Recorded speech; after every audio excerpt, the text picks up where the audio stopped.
जी अस्सलाम वालेकुम।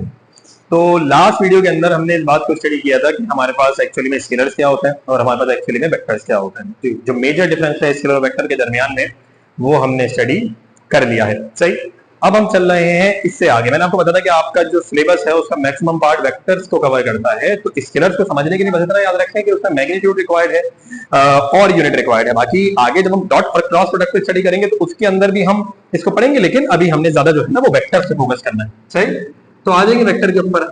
वेक्टर की तीन मेन कैरेक्टरिस्टिक्स कौन कौन से थे कि वेक्टर के अंदर हमें चाहिए यूनिट, मैग्नीट्यूड चाहिए और डायरेक्शन चाहिए। तो रिप्रेजेंटेशन कैसे होगी वेक्टर की? देखिए स्केलर की कोई रिप्रेजेंटेशन नहीं होती। स्केलर तो ये कोई नंबर लिखा हुआ ये स्केलर है, कोई नंबर ऐसे लिखा हुआ ये स्केलर वैल्यू है, इसी कोई रिप्रेजेंटेशन नहीं है। आप लिख दीजिए वो हो गया इसका रिप्रेजेंट। लेकिन जो हमारे वेक्टर्स होते हैं वो हमेशा एरो से रिप्रेजेंट किए जाते हैं। इसमें एरो की जो लेंथ होती है वो रिप्रेजेंट करती है मैग्नीट्यूड को, और जो हेड होता है वो रिप्रेजेंट करता है डायरेक्शन को।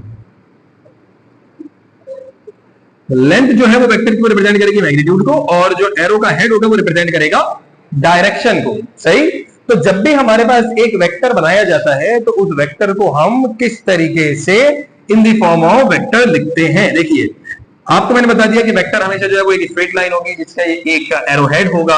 तो मैं एक एरो बना लेता हूं इस डायरेक्शन के अंदर एक्स वाई एक्सिस के ऊपर। ये आपका वाई एक्सिस आ गया और ये आपका एक्स एक्सिस आ गया, ये वाई एक्सिस आ गया और ये एक्स एक्सिस आ गया। आपका एक वेक्टर है जो कि इस डायरेक्शन के अंदर मौजूद है। पहले तो अच्छी तरीके से ये समझ लीजिए कि वेक्टर बनाने का तरीकेकार क्या है।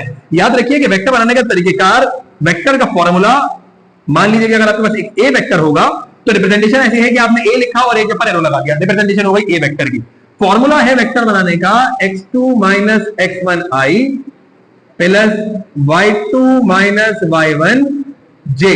ये i और j फिर वक्त इतना समझिए कि ये i और j जो है ये आपके x एक्सिस की रिप्रेजेंटेशन है और j जो है वो y एक्सिस की रिप्रेजेंटेशन है। i हो गया x एक्सिस की रिप्रेजेंटेशन, j हो गया y एक्सिस की रिप्रेजेंटेशन। अब देखिए हमारा वेक्टर बनना शुरू होता है यहां से x1 और y1। लाजमी सी बात है कि यहां पर x की कुछ वैल्यू होगी और y की कुछ वैल्यू होगी। यहां पर भी हमारे पास x की कुछ वैल्यू होगी जिसको मैंने x2 कह दिया, और यहां पर कुछ y की भी वैल्यू होगी जिसको मैंने y2 कह दिया। ये वाले पॉइंट आपके इनिशियल पॉइंट्स हैं और ये वाले पॉइंट्स आपके टर्मिनल पॉइंट्स हैं। ये वाले पॉइंट आपके इनिशियल पॉइंट है और ये वाले पॉइंट आपके टर्मिनल पॉइंट है। तो एक्चुअली में मैग्नीट्यूड क्या है भाई? टर्मिनल तक पहुंचने से लेकर जब तक वो टर्मिनल पर पहुंचा और जहां से वो स्टार्ट हुआ था उसके दरमियान का डिस्टेंस ही तो मैग्नीट्यूड है। मतलब आपने सिर्फ इस बात को समझना है कि ये डिस्टेंस कैसे निकाला जाए। तो मैं इसको वेक्टर ना भी समझूं और मैं इसको एक स्ट्रेट लाइन समझ लूं, तो याद रखें कि स्ट्रेट लाइन अगर मेरे पास कुछ इस तरीके की हो और यहां पर पॉइंट x1 y1 हो और यहां x2 y2 हो, तो उसका डिस्टेंस निकालने का फॉर्मूला होता है x2 minus x1 i, sorry x2 minus x1 का whole square plus y2 minus y1 का होल स्क्वायर। ये तो बिल्कुल सिंपल स्ट्रेट लाइन का डिस्टेंस निकालने का फॉर्मूला है। अगर कोई भी स्ट्रेट लाइन रहेगी उसका डिस्टेंस ऐसे ही निकालना है। तो ये भी तो एक स्ट्रेट लाइन ही है। वेक्टर भी in the physics concept it is a vector but actually it is also a straight line. तो अगर मुझे एक स्ट्रेट लाइन का मैग्नीट्यूड निकालना है तो अब आप इस फॉर्मूले को देखिए, सिर्फ क्या नहीं है होल स्क्वायर नहीं है और रूट नहीं लगा हुआ, क्योंकि मुझे इससे वेक्टर बनाना है। ये मुझे लाइन का मैग्नीट्यूड दे देता है, ये मुझे मैग्नीट्यूड नहीं देगा, ये मुझे एक्चुअली में वेक्टर देगा। मैं इसको ऐसे सपोज करता हूं कि मेरे पास ये x1 y1 कुछ मैं कंसीडर कर लेता हूं। ये x1 है मेरे पास 2 और y1 है मेरे पास 1 और ये मेरे पास है 3 और ये है मेरे पास 4। तो मैं बोलूंगा x1 है 2 y1 है 1, x1 है 2 y1 है 1 और x2 है 3 y2 है 4। तो वेक्टर ए बनाने का फॉर्मूला है x2 minus x1 i, x2 है 3 minus 2 i plus 4 minus 1 j। तो वेक्टर कितना बन गया 3 माइनस 2 1 i प्लस, अच्छा ये यूनिट वेक्टर की रिप्रेजेंटेशन लाजमी करनी है, ये कैप लाजमी लगाना है ऊपर। 4 माइनस 1 कितना हो जाएगा 3j। तो 1 को तो नहीं लिखेंगे, लिखेंगे हम i प्लस 3j। ये मैंने एक वेक्टर क्रिएट कर दिया। इसमें i x एक्सिस की रिप्रेजेंटेशन है, j y एक्सिस की रिप्रेजेंटेशन है, 1 x एक्सिस का मैग्नीट्यूड है और 3 y एक्सिस का मैग्नीट्यूड है। इस तरीके से किसी भी वेक्टर को रिप्रेजेंट किया जाता है।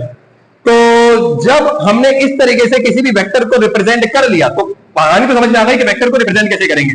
अब मुझे बोल दिया जाए कि मेरे पास एक वेक्टर है जो कि स्टार्ट होता है 4,3 से और जाता है 9,7 पर, तो मैं बोलूंगा ठीक है बहुत अच्छा। और मान लो कि ये वेक्टर ए है, मुझे बोलना ये वेक्टर ए बताओ क्या होगा, तो मैं बोलूंगा ठीक है भाई, फॉर्मूला है x2 - x1 i plus y2 - y1 j। तो x2 रहेगा 9, यही होगा ना, x2 y2 x1 y1, तो ये रहेगा 9, ये रहेगा 4, इसका i, y2 रहेगा 7 और ये रहेगा 3, इसका j। तो 9 - 5 हो गया 5, 9 - 4 हो गया 5 और 7 - 3 हो गया मेरे पास 4। तो a वेक्टर बन गया 5i plus 4j, but vector बना है, मैंने बताया था लाइन जो होती है वो मैग्नीट्यूड को रिप्रेजेंट करती है। मैग्नीट्यूड तो भी नहीं निकला, पता चल गया भाई ये वेक्टर तो है मेरे पास। अब मैग्नीट्यूड कैसे निकाला जाता है किसी वेक्टर का, क्योंकि आपको पता है ना वेक्टर मिल गया, मैग्नीट्यूड भी तो चाहिए। अब अगर ये वेक्टर होगा वेलोसिटी का तो मुझे बताइए यूनिट है मीटर पर सेकंड, अगर ये वेक्टर होगा फोर्स का तो मुझे बताइए यूनिट है न्यूटन, अगर एक्सेलरेशन का होगा तो मुझे बताइए यूनिट है मीटर पर सेकंड स्क्वायर। यूनिट तो मुझे पता है, लेकिन वेक्टर से मैग्नीट्यूड भी तो निकालना है ना, वेक्टर मिल गया। अब मैग्नीट्यूड निकालने का फॉर्मूला लोग समझ लीजिए, जब भी आपने मैग्नीट्यूड निकालना है आपने एब्सोल्यूट के साइन लाजमी लगाने। तो एब्सोल्यूट के साइन लगा लेने के बाद आई के आगे लिखी हुई वैल्यू विच इज 5 उसका स्क्वायर और जे के आगे लिखी हुई वैल्यू 4 और उसका स्क्वायर, ये कर देना है। 5 का स्क्वायर हो गया 25, 4 का स्क्वायर हो गया 16, when we add them when became 41 root of 41। तो मेरे पास एक वेक्टर का जो मैग्नीट्यूड आ रहा है वो आ रहा है रूट ऑफ 41 यूनिट। अब जिस भी क्वांटिटी का ये वेक्टर होगा हमने उसका यूनिट यहां लिख देना है। अगर ये वेलोसिटी का हो तो यूनिट लिख देना मीटर पर सेकंड, फोर्स का हो तो यूनिट लिख देना न्यूटन। तो होपफुली आपको वेक्टर बनता कैसे है और वेक्टर का मैग्नीट्यूड कैसे कैलकुलेट होता है ये दोनों बातें बहुत अच्छे से समझ में आ गई होंगी। तो अगला वेक्टर का हमारा टॉपिक कवर करेंगे इंशाल्लाह अगली वीडियो के अंदर। अब तक के लिए शुक्रिया, थैंक यू सो मच।